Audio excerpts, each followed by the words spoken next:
Hi, I'm Tony Nichols, and welcome to Chamber Chat.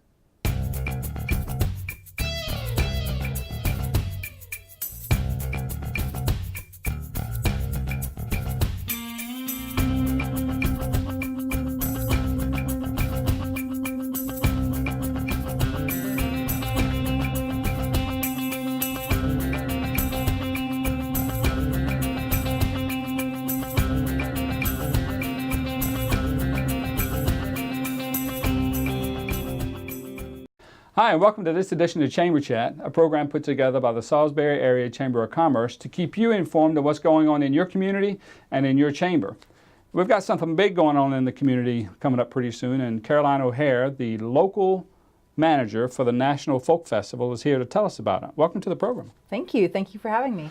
Yeah, well, we need to get this word out because, I come from folk country in, North Carolina, but why is this a big deal? Well, I'm glad that you have me on Chamber Chat because I can't wait to share what's about to happen in Salisbury. And you said that you came from North Carolina, and I was just in North Carolina, in Greensboro, North Carolina, where they just finished their 3-year stint as the host city for the National Folk Festival, and it was amazing. They definitely set the bar high. Greensboro, beautiful city, and it's something also that this festival, when I saw the festival, it was on their 3rd year. And I was talking to a few of the citizens there, and I was saying, this is a great city. You've done a great job. And they're like, this is not what the city looked like before the festival. Really? The festival, in small ways and in big ways, has transformed the community, the city, the downtown area. The city was strong already, but it just added an extra something to it. So I got to see what happens to a community and a city 3 years afterwards. So that was pretty exciting. But now we have the National Folk Festival coming to Salisbury, Maryland.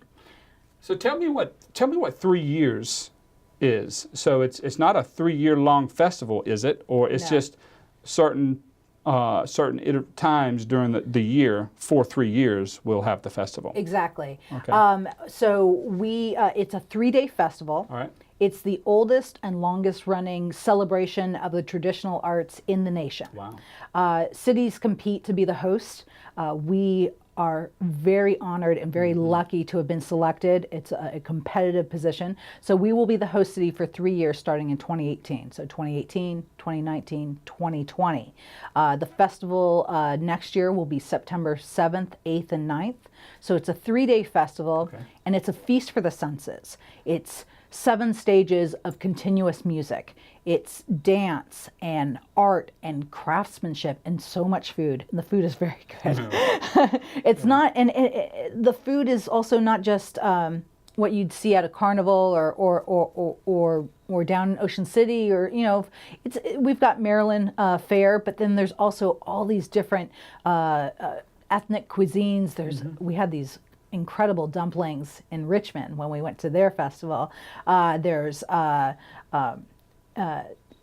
Indian food and Mexican food, and basically any type of cuisine that you're looking for or that you haven't tried will be there, and it's delicious. So with that much food and that many stages, there's going to be food vendors, I would think, from all over. The entertainment for 3 days, as much entertainment as I know we have around here to fill up 7 stages for 7 days. There's going to obviously be some people coming in that are maybe big names, maybe? Very big names. The musicians that perform, the musicians and dancers that perform, they're curated by the National Council for Traditional Arts. So they have this catalog of traditional performers. Traditional arts, let me just sort of backtrack on that. The traditional arts are the folk musicians or folk performers from all over America. But if you're in Louisiana, your culture and your folk music is more Cajun, things like that. Yeah, but if you are in the Appalachians, it's a different type of music. Or if you are in New York and you're of Egyptian descent, it's a different type of folk music. Or Chinese American, a different type. So it's all these cultural heritages that have these living traditions. So when I was talking to Julia Olin, the director of the National Council for Traditional Arts. I asked her, I said, what kind of, we've got great musicians in Maryland. How can they be a part of this? She said, well, we definitely will have a process where they can submit for, their music and their art for review, and we'll, consider them for the festival. Sure. So, but it's not just that they're the best at what they do. You could have the best blues player in the country, but did that person learn their craft from their parents? Did they learn it from their grandparents? Has this been passed down for generations? Yeah. Are they carrying on these living traditions? Because these artists that are coming are not only world famous musicians, but they're carrying on these living traditions to keep their culture and their art alive, and that's legacy. That's a legacy, yeah. And it's something it's very important, and that this festival celebrates. Right. It's a key aspect to it. Caroline, and I know it's early, but but I think we probably had to pound this out before we submitted our bid or competed for it. Do we have a footprint? Do we know where it's going to be? We absolutely do. Of course we do. We are going to have the entire festival within the downtown Salisbury area. That's awesome. So our fluid border right now, because nothing's set in stone just yet, we're still working on logistics, would probably be around 13 to 50, a little over by Brew River, and then up Carroll, close to the hospital. So that the entire downtown block? The entire downtown. Yeah. There's no driving, obviously. There's no vehicles. It's all within walking distance. And the stages of our varying sizes. And the next step that we are going to be working with the NCTA on is the logistics of where we're going to place these stages so there isn't sound bleed, so people can comfortably walk from one to the other. It's a very family-friendly event. Yeah. It's a joyous event, and it's something where you spend the whole day. You don't feel rushed, because these performers also perform on multiple stages. Well, I was just sitting here thinking 7 stages spread out over that particular area.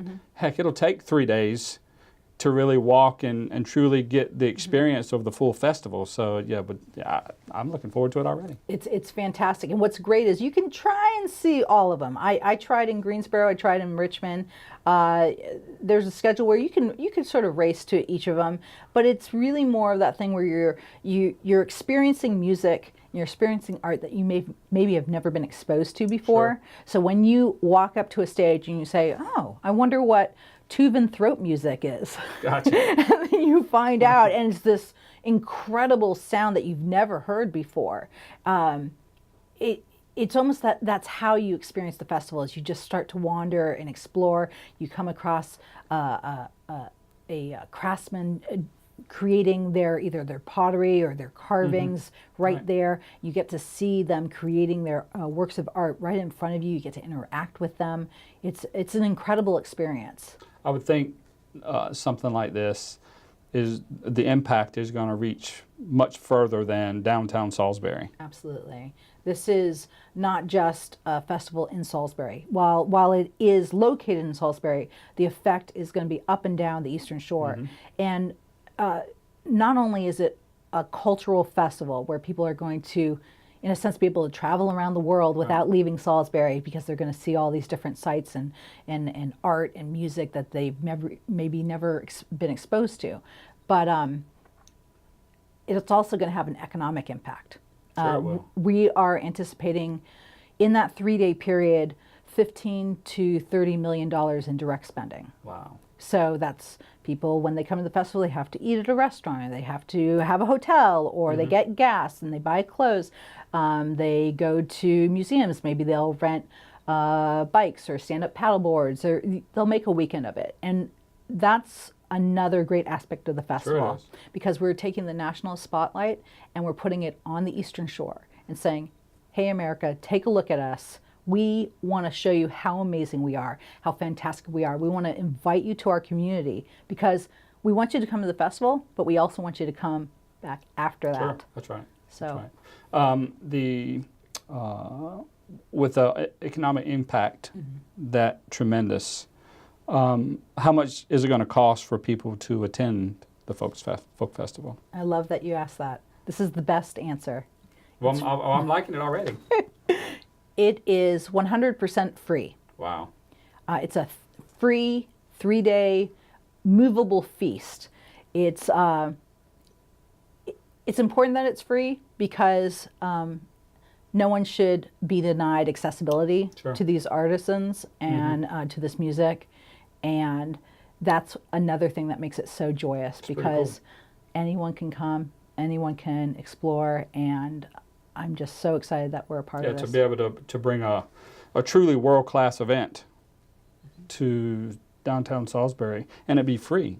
I know. I'm yeah, that'd be cool. That is really the best part. Especially you see so many kids at the festival just interacting with artisans, interacting with musicians.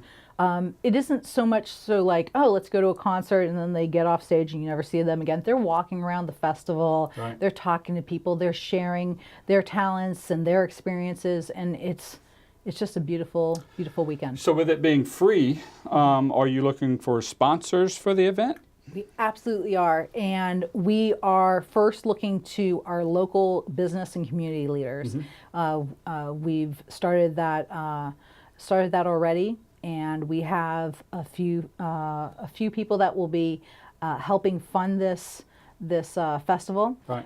We're going to wait to make our very big announcements very soon. I'm excited, but we're looking for sponsors because there's so many different aspects to this that we want to be able to provide to our community, and also to help make this an incredible festival.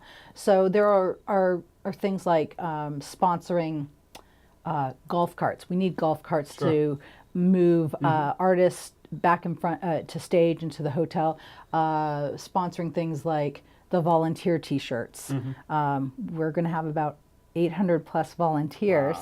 So things like that. We have a mobile app that will help people navigate the festival, locate food or art or music, the schedule, directions, parking, all that sort of things. So there are these little things that go into the bigger picture that make this a very special festival. And so I'm looking for sponsors that want to be a part of this incredible event, because not only are they going to be sponsoring a festival, what they're also going to be doing is being the folks that bring this new tradition to Salisbury. Because after 3 years, the Nationals go away, but this festival continues. Sure. People, I would assume, are going to from around the world will attend this event. How many people? Do you think will show up? Well, the first year it is smaller, because that's the first year you got to ramp up and stuff like that. So we're anticipating between 75 and 100,000 for the first year. Oh, just a little event. Just a little event, just a little something, and then probably by the end of year 3. 150, 175. We're going to have to stretch downtown Salisbury a little bit. It's sort of amazing going to the festival in Greensboro and going to the festival in Richmond. I was able to see how they utilize space, how they utilize pathways, and it really isn't like a tight, constrained area. It's a very relaxing, happy thing. But yeah, we have a lot of people coming, and that's why we've also been working with Worcester County and with Talbot County and Somerset. There have been hotel packages that are going to start to be put together all the way into Ocean City, and then up the peninsula as well, bus tours, things like that. So we're also in a very prime location.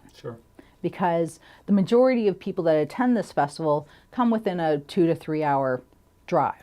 Well, within 2 to 3 hours, we have Philadelphia, Baltimore, Annapolis, DC. Almost 25% of the population of the U.S. It's incredible. And those communities now get to come down here and see Salisbury. Very cool. So last day of the event, next September, what do you want people walking away with? I want them to feel the joy and the specialness that I felt when I left the festival. And I want them to know that they're going to get to do that again next year and the year after, and that they are part of this new tradition in Salisbury. That they got to see something that not many people get to see. Special, And I want them to know that they are the reason why this festival is a success, because it's going to take the whole community to come together, because the festival is for the community and it's by the community. Where can they find out more? Do we have a website up yet? Well, we will have a website. It's the nationalfolkfestival.com. Okay. You can also email me if you'd like at cohair@salisbury.md for more information. And we have a Facebook page where you can also reach us. And we're going to be getting the word out a little bit more on different platforms relatively soon. Well, hopefully this is going to help that effort. I hope so. Caroline O'Hare, a lot of work ahead. Thank you. You seem like the person to have on the job. Thank you so much. That's very kind of you. Thanks for coming to Chamber Chat. Yeah. We'd like to give you the opportunity now to take a look at the upcoming events with the Salisbury Area Chamber of Commerce.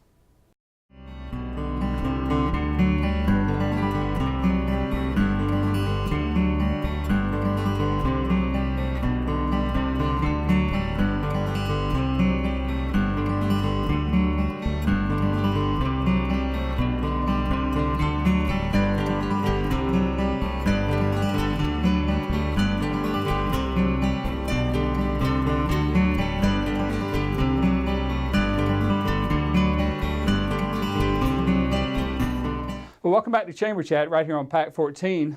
We have a special guest today. I guess you would be special. President and CEO of the Salisbury Area Chamber of Commerce, Bill Chambers. Welcome to the program, my friend. Thank you, Tony. Thanks for having me. It's been a while since you've been on board, but you've been a busy man, so we're going to give you a pass on taking this long to get in here to Chamber Chat. But much like a lot of your new employees, you didn't come here today to do this, by the way, but I'm going to take this opportunity to hijack the conversation because the words that I used with your current staff was interrogation. So we're going to interrogate you. All right. So you're my Robert Mueller. Yes, sir. Okay. And the charges are maybe pending, but they're sealed at this point. Thank goodness. Tell us who Bill Chambers is, man. I'm a father, first and foremost, of 4 great adult children who don't live in our house. There you go.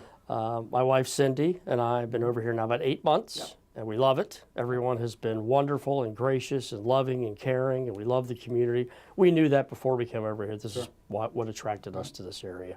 When I'm not working, I like golf. I like skiing. I can't wait for cold weather so we can plan some ski trips. I love to travel, love to cook, and we live on the water, so I'm like you, I like to fish, but I'm not very good at it. Well, I'm better at it than a few, but not as good as some. So tell us a little bit about your work history. What kind of, you brought a pretty good pedigree with you. I spent 32 years in the sports and entertainment business. Was the general manager of a 6,500 seat sports arena and 130-acre equestrian complex. So we did national and regional horse shows, and in the arena we had lots of sporting events, professional boxing, minor league hockey, arena football, of course concerts and trade shows and conventions and inaugural balls for several governors in the state of Maryland, so it was a busy place. I retired in 2011. I thought I was really retired. Then became the executive director of the Arts Council in Calvert County. Then thought that was my retirement job, and then took the position as the president and CEO of the Calvert County Chamber of Commerce. And I've been involved in chambers of commerce all my life, on the other side of the table in the volunteer role as a board member. And then while we were looking for a place over here, the Salisbury position was available, and the good Lord took control, and here we are. Well, so this is your 3rd or 4th job towards retirement. Yes. We look forward to the next 15 years before you retire again. Yeah, you told me that before. Yes, I did. So I just want to make sure we have it on tape. It's on tape twice now. All right, well, enough of the interrogation. I'll let you slide on that. You did come, however, to talk about the upcoming 2017 economic forecast here in Salisbury. For those that don't know, it's an annual event for many years now. Give us a brief overview of what that's going to be. Well, the event this year has changed markedly. It's become an all-encompassing review of the economy of the Lower Shore. So we're not just focusing on Wycomico County, we're focusing on the entire Lower Shore. And including the Lower Shore includes our neighbors to the north in Delaware and our neighbors to the south in Virginia. So the event has taken on a whole new texture this year. We're bringing in a ton of speakers on serious topics, such as our airport. Airport manager Dawn Beach will be there. We have all 4 of the Lower Shore County Economic Development Directors that will be doing a session about what's happening in each of their counties and how that integrates together, all 4 here on the Lower Shore. We're bringing in Matt Palmer. He is Governor Hogan's Deputy Chief of Staff. Matt's going to talk about the relationship of the Lower Shore to the economy in Maryland and how the national economy is impacting Maryland and what that may mean for us here on Delmarva. Then we have an education piece where Dr. Ray Hoy with Warwick will come in and talk about higher ed and its impact on workforce development and the economy. Our school superintendent here by Wycomico County, Donna Hanlon, will also speak. She'll talk about the next generation of public education. It is changing as we speak. Then we'll shift gears a little bit, talk about tourism. Steve Miller will come in. He's the Wycomico County Tourism Director. Talk about tourism and events that Wycomico County brings in and how that drives the economic engine. Hotels, hospitality, dining services, those things. Then we're going to talk about transportation and transit in general for the Lower Shore. We're also going to have some information from Holly Porter. She's the director of the Delmarva Poultry Institute. She's going to talk about the obvious chicken in the corner of the room, the importance of the poultry industry and agriculture here on the shore. And then at lunchtime, we'll bring our delegation in. This is something we started in April. We're going to ask the delegation to answer some questions about the upcoming 2018 General Assembly session. Of course, we're in an election year in 18, so there may be some questions geared towards candidates as well, not knowing who is declared yet, but we certainly will that piece is always a sold-out event. Yeah, so that will finish the event. It's going to be a jam-packed day. We start at 7:30 in the morning. We'll run till 2 o'clock in the afternoon. It's a not-to-be-missed event.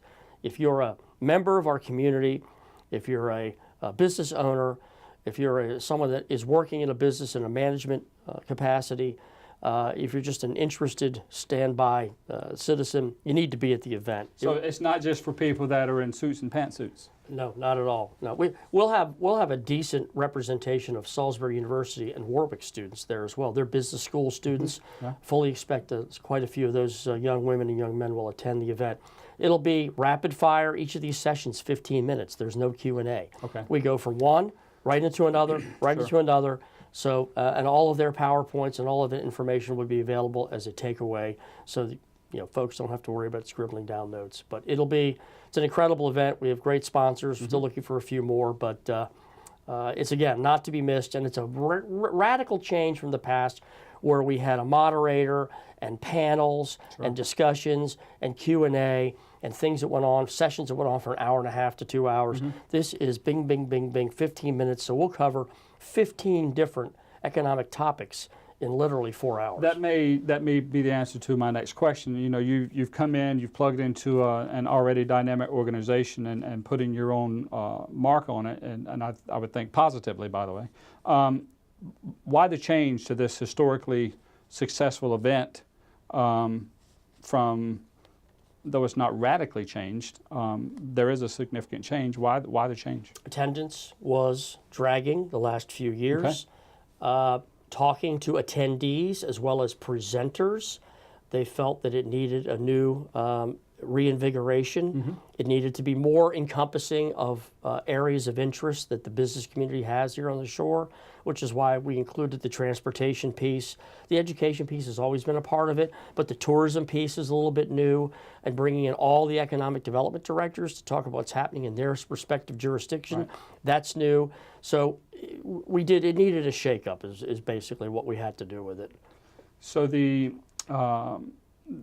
topics, speak to the topics just a little deeper, if you will. I know transportation, is that just going to be, are these going to be an overview of these topics, or are we going to, in that 15 minutes, or are they going to dig a little deeper and give us a little of maybe the whys behind those topics? Well, what we've asked the speakers to focus on each of these subject areas is successes, failures, and their vision for what is coming down the road in the next 5 to 10 years for the region. One of the areas I didn't touch on, which is huge, is lower shore wind. Sure. We will have our lower shore wind local folks doing one of the 15-minute sessions. Then we're going to bring in a lady, Liz Burdock, who has her company focuses on national wind initiatives. Okay. So she'll talk about what's happened in New England, the Southeast, the Pacific Northwest, the Great Lakes, and she'll give an overview of what has happened to those economies who allowed the wind turbine energy systems to be installed in their localities.